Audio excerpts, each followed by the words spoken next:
코스피가 장중에 하락 전환하기도 했었는데요. 그때 잠깐이었습니다. 지수가 다시 반등에 성공하면서 0.3%의 오름세를 나타내고 있습니다. 코스피가 다시 2,730선까지 올라왔고 코스닥도 895선까지 올라왔네요. 코스피와 코스닥 양시장 모두 저희 방송 중에 잠시 하락 전환을 했고 다시 상승으로 전환을 하면서 장중에 그래도 조금씩 상승폭을 키우고 있어서 정말 다행입니다. 지금 나스닥과 S&P 500 선물지수가 강보합을 기록하고 있고요. 일본 증시도 장중 저점에서 더 떨어지지 않습니다. 중국 상해 종합지수도 현재 강보합에서 형성이 되고 있어서 우리를 둘러싼 증시 환경도 그렇게 나쁘지 않습니다. 이제 충격에서 좀 벗어난 것인지 내일 슈퍼데이를 하루 앞두고 우리 시장은 그래도 바닥권에서 이제 반등에 나서고 있는 모습입니다. 자, 이 웬만한 분들이라면 모두 LG에너지솔루션 한 주 정도는 청약을 받으셨을 것으로 압니다. 내일 9시에 모두 모니터에서 정말 긴장하시면서 이걸 팔아야 될지 아니면 계속 가져가야 되실지 고민하실 것 같은데 관련 전략을 세워보고요. 그리고 배터리 사업 부분 이제 본격적으로 떼어낸 그렇다면 LG화학은 앞으로 어떤 흐름을 나타내게 될지 오늘 결정적 투자는 인베스트 자문의 인성익 고문과 함께합니다. 어서 오십시오. 네, 안녕하세요. LG에너지솔루션 상장으로 주가가 재평가될 것이다. LG화학이.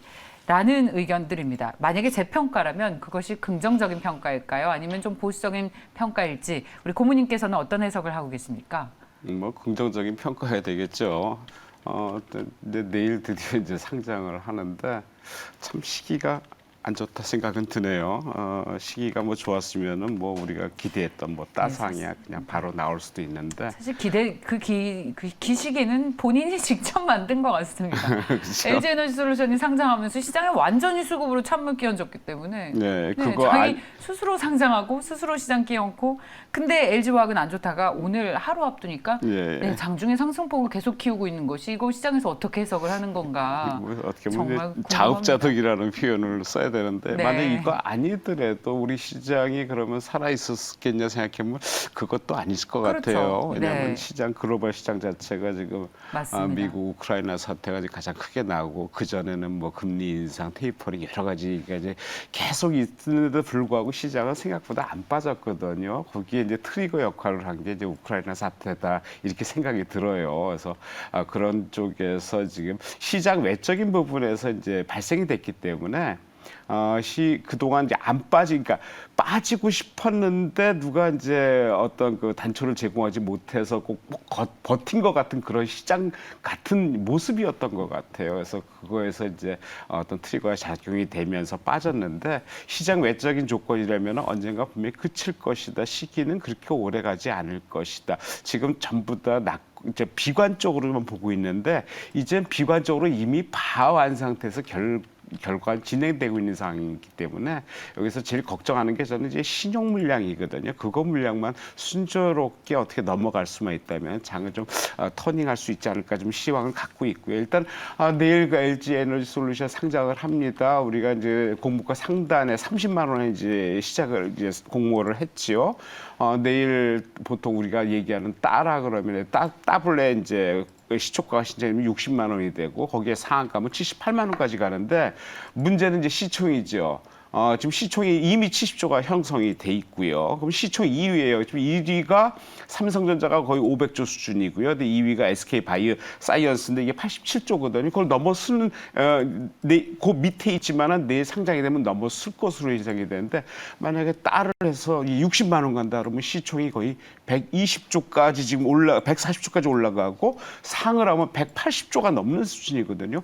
좀 무리하다 생각이 들어서 그 부분까지 갈 수 있겠냐 좀 걱정을 하고 있어요. 그래서 그런 쪽에서 좀 기다리는데 아무래도 지금 시장에서 생각하는 거는 각종 그 패시브 펀드의 적극적인 편입 부분, 그 다음에 조기 투입되는 그 MSCI 지수에 편입되는 효과 여러 가지 상황들이 이 회사가 그렇게 나쁘게 형성될 것 같지 않다는 것에 많이 기대를 하고 있는 것 같아요. 그래서 그런 쪽에서 그 유동 물량도 적고 그다음에 편입될 수 있는 그런 환경이 많기 때문에 그런 쪽에서 주가는 쉽게 빠지지 않을 것이다라는 쪽에서 지금 얘기가 옮아 있는데 문제는 시장이 워낙 안 좋다 보니까 실질적으로 몰릴 수 있겠냐라는 의심도 좀 갖고 있겠다 생각은 듭니다. 네.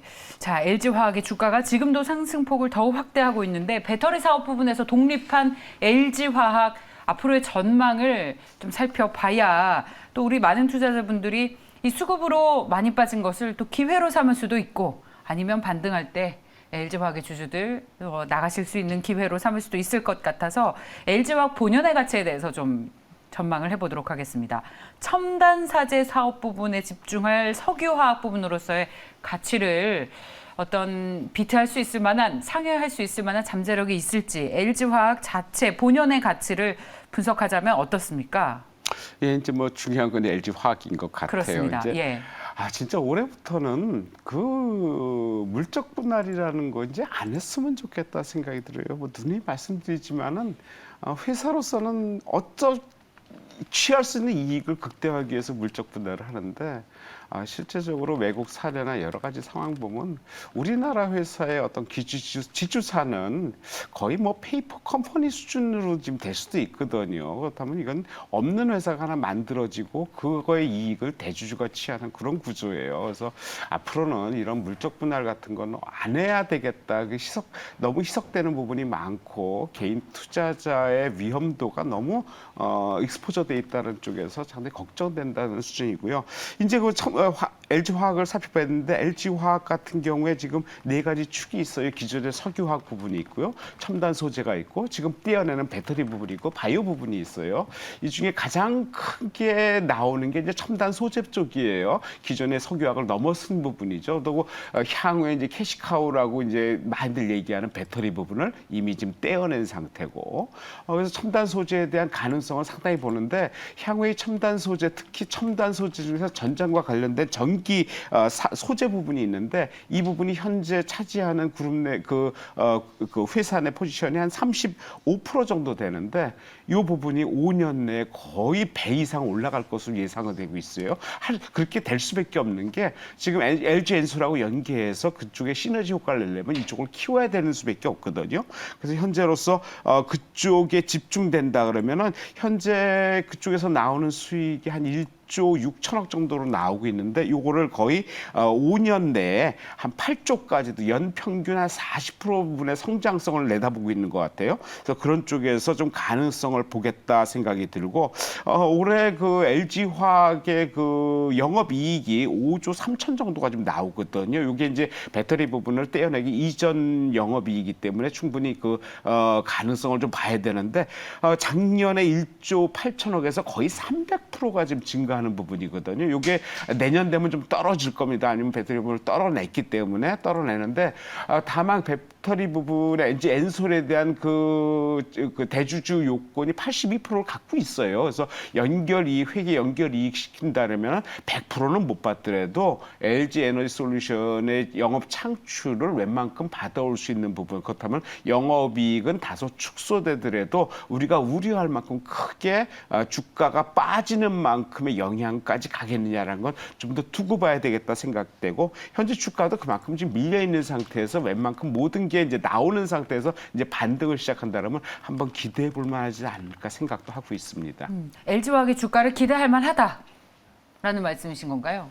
현재로서는 이게 장 자체가 지금은 LG화학만 보는 게 아니라 시장 전체 이제 움직임을 봐야 되는 상황이니까 현재로서는 그게 상당히 쉽지는 않게 생각은 드는데 이제 완전히 다 이제 드러내놓고 하는 작업이라면은 LG화학 자체 이제 첨단 소재 쪽에 이제 드라이브가 걸려가지고 실적이 나온다라면은 제가 보기에는 현재 가격대에서 더 떨어질 게 있겠냐라는 생각을 좀 갖고 있습니다. 그러면 더 오를 여지가 있는지를 여쭤보겠습니다. 그 SK케미칼은 SK바이오사들의 독립 후에 주가가 사실 많이 떨어졌습니다.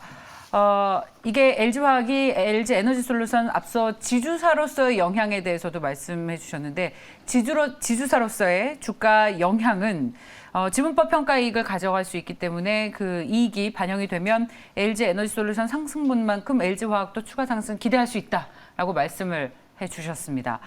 자, 그렇다면 다른 업체들과 달리 독립 후에 주가가 좀 많이 조정을 받았었는데 LG화학은 그렇지 않고 주가가 오히려 상승 요소를 상승에 대한 기대를 누릴 수 있다. 이렇게 해석해도 되겠습니까? 아니 이미 직접 비교를 하긴 좀 힘들겠습니다만. 힘들죠. 네. 왜냐하면 지금 우리가 이제 인적 분할 과거에는 인적 분할을 많이 했죠. 그러면 이제 그러니까 주주들이 그만큼 이제 그 지분을 갖고 손해 볼 일이 없게 예. 하고 그 회사가 성장이 되면 그거에 대해 이익을 다 가졌는데 이제는 물적 분할로 해가지고 가만히 있어 난 그 회사의 그 업종을 보고 들어가는데 갑자기 그 캐시카우 하던 부분이 싹 빠져나가니까 나 뭐야 빈 껍데기야 뭐 이런 거에 대한 어떤 실망감을 많이 느끼는 것 같아요. 대표적으로 지금 작년에 상장된 회사 그 IOP 그러니까 IPO 하는 회사 중에 대표적인 게 카카오가 이제 대표적으로 나왔고 카카오뱅크가 지금 아주 힘을 좀 못 쓰고 있지요. 페이도 마찬가지고요. 그리고 비교는 정확히 되지 않지만 비슷한 쪽에 SK 그 케미칼 쪽 SK 케미칼이 이제 바이오 사이언스하고 이제 분할을 했죠. 그런 쪽에 간접적으로 비교를 한다면은 현재 그 SK 화학의 분할 전 작년 가격이 100만 원을 조금 넘었어요. 그러다가 얘기가 점점 나올 때가 한 90만 원까지 좀 순차적으로 빠지다가 실제적으로 본격적으로 물적 분할 얘기가 나오면서 급락을 하기 시작해갖고 작년 연말 가격이 61만 1,000원까지 빠졌죠. 거의 고점 대비해서 거의 40%가 하락을 하고 최근에 좀 반등을 했다가 다시 시장 자체가 전체적으로 무너지면서 같이 이제 하락을 한 그런 부분인데 상대적으로 SK 케미칼 같은 경우에 이 작년 초에 31만 원 하던 케미칼 주식이 바이오 사이언스 물적 분할 나눈다 그래가지고 가격이 얼마나 빠졌냐면 자그마치 반토막 이상 13만 원까지 하락을 했어요. 그러니까 그쪽에 그때 타격이 상당히 컸던 거죠. 그러다가 바이오 사이언스 상장 이후에 13만 원 저점에서 거의 3배가 36만 원까지 올라갔거든요. 그러다가 최근에 이제 다시 밀리기 시작해서 다시 상장가에서 17만 원까지 올라오긴 했지만은 전체적으로 그 상장을 한 이후에 피상장 회사나 기상장 회사나 영향을 받는 거는 그 이후에 분리되는 회사는 그 이후에 그 회사의 실적과 연계되는 부분이고 분리되기 전 그 지주회사격 회사는 그 실적 나가는 회사의 연결 이익과 그다음에 기존에 갖고 있던 회사의 어떤 내적 가치가 연결되는 거다. 근데 아무래도 전체적으로 분명히 타격을 받은 건 분명하고 기존의 SK 케미칼보다는 LG 화학은 그래도 타격이 좀 덜한 부분이 없지 않아 있다라는 쪽에서 귀결되는데 결과적으로는 현재로서는 이제 다 나타난 거니까 이제 LG 에너지 솔루션의 내일 그 움직임 그다음에 향후에 LG 화학의 그 첨단 소재 관련해서 성장성 여러 가지를 합친다면 저는 현재로서는 LG 화학의 가격을 여기서는 시장과 같이 연계해서 빠지는 부분 정도 외에는 다른 어떤 악재에 의해서 자체 내에서 빠지는 거는 그렇게 크지 않을 거라고 판단을 하고 있습니다. 자, 그렇다면 이제 마지막 질문을 드리겠습니다. 내일 드디어 LG 에너지 솔루션이 상장합니다. 이 상장 때문에 그야말로 수급이 깨져서 지수가 전반적으로 저희 너무 어려운 국면을 겪고 있지 않습니까? 상장하게 되면 이런 수급 불균형이 해소되겠습니까? 일단 서두에 말씀드렸듯이 상장 시기가 지금 안 좋다는 거는 지금 말씀을 드렸고요. 아무래도 그렇다 보니까 근데 다행스러운 건 지금 고객 예탁금이나 신용장과 그렇게 줄고 있지는 않아요. 지금 제가 제일 걱정하는 게 이게 대형주 쪽에 신용 잔고 비율이 높은 종목들이 이제 쭉쭉쭉 밀리다가 어느 한순간에 확 밀리면은 담보 부족 사태가 생기거든요. 네. 그러면 신용 잔고가 큰 종목 보통은 대형주입니다. 코스피의 대형주 쪽인데 그쪽이 일순간에 물량이 나올 수가 있어요. 그렇다면 지수가 글로벌 시장하고 관계없이 우리 내 시장에서 급락을 하는 경우가 종종 있었거든요. 그 급락한 이후에 급등은 바로 나옵니다. 그러니까 현금만 우리가 잘 챙긴다면 그런 시장을 대응해서 충분히 수익도 낼 수 있는 구조인데 지금 보면 대부분 지금 주식에 지금 다 묻어 있는 상태고 신용으로 들어간 건 더 이상 빼기 힘들고 담보 부족만 걱정되는 상태이기 때문에 지금 내일 LG 엔솔이 상장되면은 그 여유분은 딴 데 투자할 데 없다 그러면 되레 집중될 효과도 있어요. 그렇다면은 아무래도 개인들은 좀 부담스럽고 있고 일단은 이미 기관들에서 어떤 그 포트폴리오 상의 펀드 상에 일단 빼놓은 부분이 있기 때문에 그쪽에서 매수가 들어간다면 쉽게 빠지지는 않을 것 같다 생각은 들어요. 그래서 그런 쪽에서는 상당히 유리한 측면이 없지 않아 있는데 지금 LG 화학 같은 거는 좀 전에 말씀드렸지만은 그 회사의 내재적 가치만 본다라면은 이제는 사도 되는 구간이다라고 저는 개인적으로 생각을 하고 네. 시장 자체가 꺾이는 건 어쩔 수 없다 생각이 듭니다. 예, 알겠습니다. 그 혹시 고모님께서 LG에너지솔루션 청약을 받으셨다면 내일 장 시작하면서 파시겠어요? 아니면 더 보고 계시겠어요? 저 개인적으로 전 네. 하진 않았지만 예, 예. 개인적으로는 파는 게 맞다고 봐요. 파는 게 왜냐하면 맞다. 여기서 더 올라가게 수량이 솔직히 많지 않거든. 끼껏 그럴 해야 거예요. 일반 투자 전문적으로 투자하는 사람들 예. 아니면은 뭐 2주에서 3주 정도거든요. 보통 그렇습니다. 뭐 치킨값이 조금 더 올라갔다 얘기는 하는데 네. 거기서 수익을 내봐야 얼마큼 더 올라가겠냐 한다면은 위험 부담과 연계해서 생각해 본다라면은 그냥 적당한 시초가에? 선에서 시초가는 아니더라도 장중에 올라가 시초가는 봐야 되겠죠. 그래서 적당한 선에서는 매도하는 게 제 개인적으로는 맞겠다. 그리고 그 자금을 들고 있다가 많이 빠진 종목으로 왜냐하면 장중에 지금 장 자체가 내일 오늘 또 올라갔기 때문에 네. 내일 또 어떻게 될지 모르거든요. 예. 그러니까 내일 장중에 빠지면은 또 거꾸로 들어가면 그 다른 종목을 쪽에서 사자. 수익을 낼 경우가 많아요. 네. 종목을 좀 가리지 않고 올라갈 내일 같으면 올라간다면 가리지 않거든요. 그런 쪽에 기대를 하는 게 더 낫지 않겠나 생각을 합니다. 치킨 값이 뷔페 값이 되면 좋겠네요. 그 정도. 살찌죠. 근데 그 정도 수준이지. 네, 더 큰 기대는 사실 네, 뭐 많이들 그 청약을 많이 못 받으셨을 거니까. 네, 좋습니다. 자, 내일 정도에는 네, 너무 길게 가져가지 말고 매도 타이밍을 노리는 것이 좋겠다라는 의견까지 들어봤습니다. 자, 오늘 네, 인베스트 자문의 인성희 고문과 함께 했습니다. 고문님 고맙습니다. 고맙습니다.